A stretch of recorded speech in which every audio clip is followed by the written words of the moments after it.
pasado viernes, un juez de distrito en materia de competencia económica, al que había linchado públicamente a Andrés Manuel López Obrador, declaró la suspensión definitiva de la entrada en vigor de la contrarreforma eléctrica.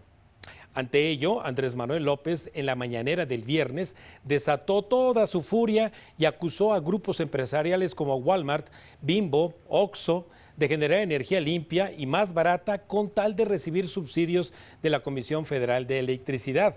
Incluso, inconcebiblemente mencionó que estas empresas pagaban menos por su consumo de luz que los hogares de mexicanos y que eso no lo permitiría.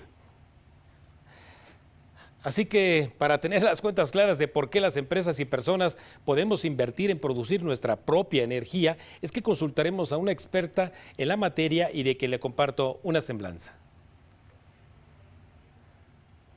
Abril Moreno es licenciada en periodismo y maestra en comportamiento político por la Universidad de Essex en el Reino Unido y en responsabilidad social por la Universidad Anáhuac. Es socia directora de Perceptia 21 Energía, miembro del Consejo Directivo del Clúster Metropolitano de Energía, fundadora del colectivo We Tweet Energy y ex vicepresidenta del Comité de Energía del IMEF.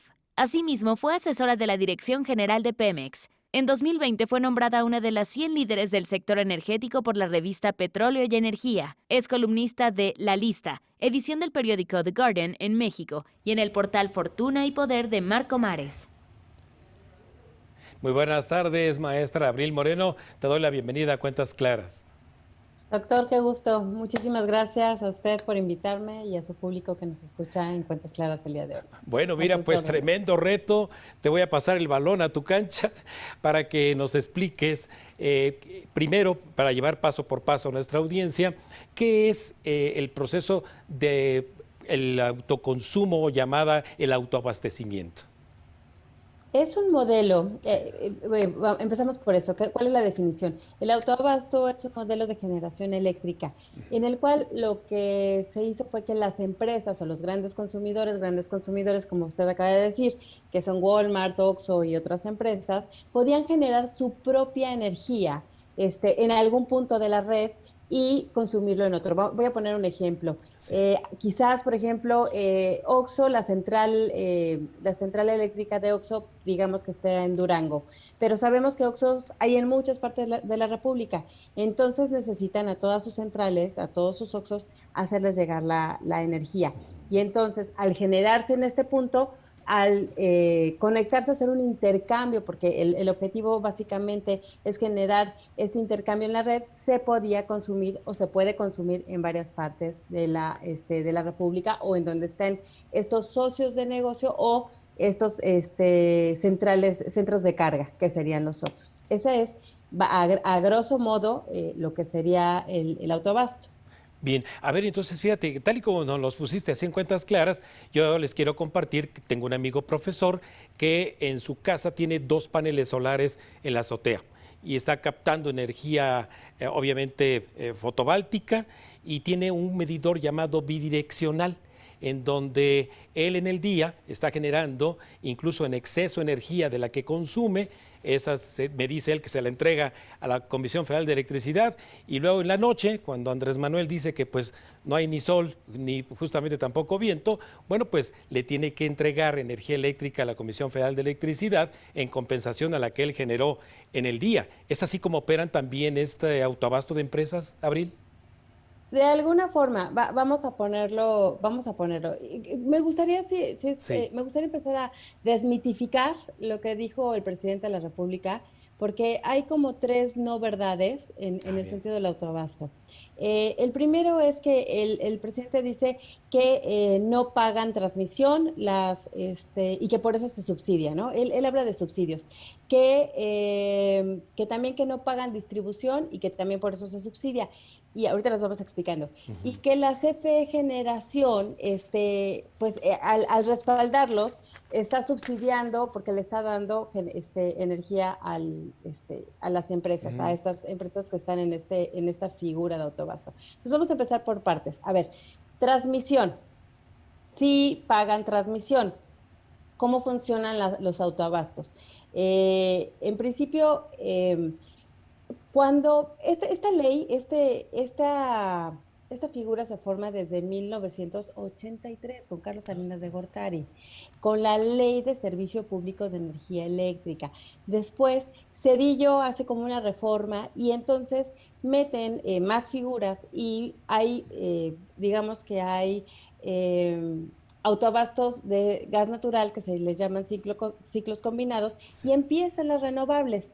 Pero después Calderón, en el 2009, lo que hace es que, pues ya se habían firmado los tratados perdón, Ujú. el acuerdo de París, ya se estaban hablando de las energías renovables, y el gobierno no tenía, porque nunca ha tenido realmente la capacidad para tener, cuando crece la demanda, pues poder tener también el crecimiento de infraestructura suficiente para cubrir la demanda. Entonces dice, bueno, ¿qué hacemos? Vamos a llamar a los privados para que nos ayuden. Y les genera un modelo que se llama porteo verde. Entonces, eso es para incentivar dentro del autoabasto a las renovables.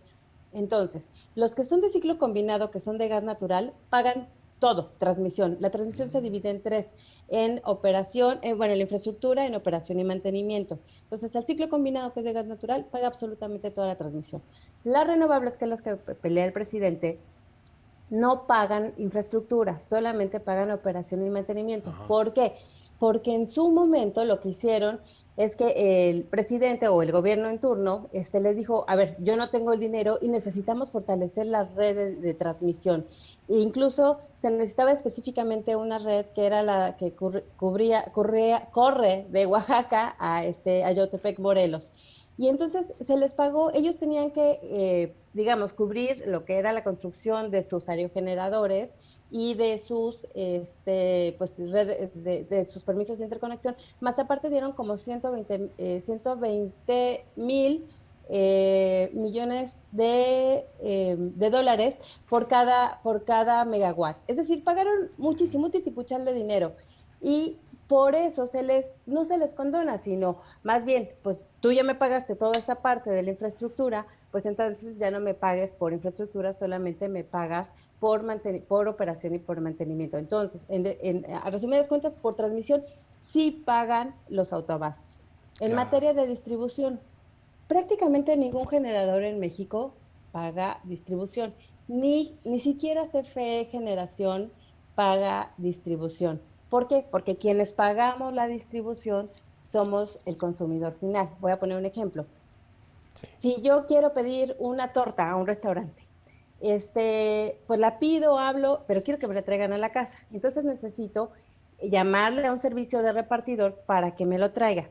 El restaurante no tiene por qué pagarme ese servicio para que me lo traigan a la casa. Ellos solamente pues hacen la torta y ya. Entonces el consumidor final, o sea, yo pues Ujú. tengo que pagar la torta más el repartidor para que me llegue a la casa. Es por eso que los generadores no pagan más que el consumidor. Pero en el caso del autobasto, lo curioso es que sí pagan, porque como decíamos, ellos generan y ellos también son consumidores al mismo tiempo. Entonces, al ser consumidores, el usuario final, y sí pagan entonces la distribución. Es la única figura que paga distribución de todas las que hay en materia de generadores. A final Y de la cuentas, tercera, sí, perdón, Abril, a final de sí, cuentas, entonces, el incentivo a todo este proceso de nuevas fuentes de energía es ambiental. Sí, ahí surge, bueno, fueron dos, o sea, los incentivos son dos. Uno de estos, por ejemplo, Bimbo, sabemos que es una empresa altamente sustentable y justamente esa es una de las razones por las que ellos entraron dentro de este modelo de autoabasto. Entonces, uno efectivamente es la parte ambiental para incentivar la generación de renovables, de generadores renovables. Y la segunda es, como le dije, doctor, no hay dinero que alcance para el gobierno. Y no es no es de esta administración, o sea, nunca ha alcanzado el dinero. Entonces, los gobiernos tienen que ayudarse de los privados. Lo que pasa es que en ese momento no podían hacer cambios constitucionales, todavía no entraba la reforma de Enrique Peña Nieto la reforma energética. Entonces solamente podían hacer pequeñas modificaciones a la ley y pudieron hacer esta parte de autoabasto para que los privados les ayudaran a construir, a fortalecer, robustecer las líneas de Sí. transmisión. Sí. Ujú. Así entonces, en conclusión, el incentivo es fomentar la producción de energías limpias y por ello obtener un menor precio por hacerlo. Y entonces, bueno, pues ¿hacia dónde crees tú que va finalmente este pleito entre Andrés Manuel y las empresas? Eh, Pues creo que va a terminar todo en, pues como está terminando todo en la Corte, en la Suprema Sí. Corte, en amparos, y si por algo, cuando si llega el Pleno y lo pasan, pues vamos a terminar en arbitrajes internacionales, ¿no? Vaya. Porque finalmente estamos hablando de que hay un dato de Concamín, o sea, lo que representa el sector de autoabasto es casi el 14% del Producto Interno Bruto de México. Entonces, esto es un impacto, si no se resuelve, vamos a tener un efecto inflacionario tremendo y nos va a pegar a los bolsillos y nuestro refresco y Vaya. nuestro pan Bimbo y Sí. todo va a salir mucho más caro, doctor. Vaya, qué barbaridad. Pues seguramente aquí, Abril, nos vas a ayudar a continuar entendiendo esto, obviamente por lo novedoso que es en nuestro mercado eléctrico, no es fácil digerirlo, pero por lo pronto, bueno, unos tienen razón y el otro quiere imponer su razón. Así que te agradecemos muchísimo, Abril. Compartimos aquí tu red de Twitter para que te sigamos y sobre todo, bueno, agradecerte la generosidad de tu tiempo. Al contrario, doctor, muchísimas gracias y estoy a sus órdenes y la de su público. Muchas gracias. Muy buenas tardes. Buenas tardes. Bueno, pues ahí lo tiene. Constitucionalmente tenemos derecho a producir energías limpias, baratas, eficientes y no contaminantes. Pero ya lo ve, hay quien no entiende que no entiende nada. Antes de ir a un breve corte, le recuerdo nuestras redes sociales de la Agencia Mexiquense de Noticias para que nos siga en Facebook y en Twitter, @AMX Noticias y @Raimundo Tenorio.